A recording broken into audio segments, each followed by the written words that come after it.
And don't forget to check out and order your copy of our latest book, Stiff Arming Football Myths. You can find these available on our website at footballgameplan.com/books, and we have these both in paperback and PDF form.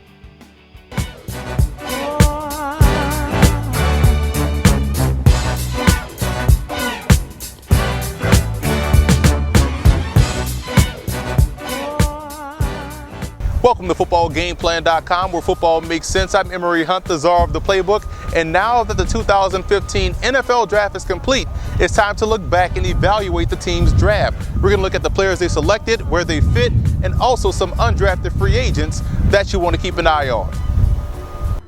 New head coach Dan Quinn's first draft class looks to be a solid one, as the Falcons acquired some pretty good talent on both sides of the ball. Cornerback Jalen Collins out of LSU and running back Tevin Coleman out of Indiana are two guys that I think could function very well early on in reserve roles. But Atlanta wanted to make sure they came away with an impact edge rusher, and they grabbed the best one in the draft in Vic Beasley out of Clemson. Every time you put on Beasley's film, he was consistently in the backfield, and I would expect him to continue to be a nuisance in the league. Look for Beasley to contend for Defensive Rookie of the Year honors this season. The Falcons also got another disruptive presence in Beasley's teammate, Grady Jarrett. Jarrett is versatile and extremely quick off the football, and look for defensive coordinator Richard Smith to get Jarrett on the field very early and often. Wide receiver Justin Hardy has a lot of Pierre Garçon in his game. He plays with the passion and has some of the best hands in college football, and I think the Falcons got a guy that they can groom as the heir apparent to Roddy White.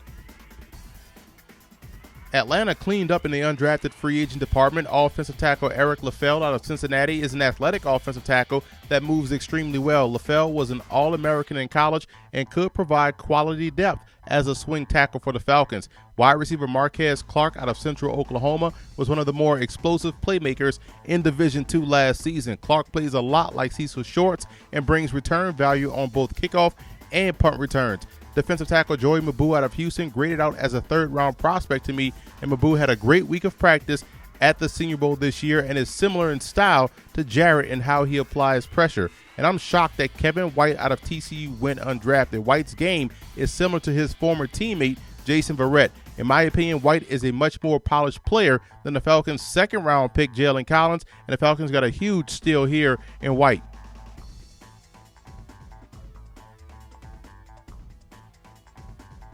The Falcons had a good draft, B-worthy in my opinion. Getting Beasley could have easily made this an A draft by himself because it has been a sore spot for the Falcons for a long time. But overall, this group just continues to make an already talented Falcons roster even better. And I also want to give a huge shout out to Falcon fan forums for always showing football game plan support.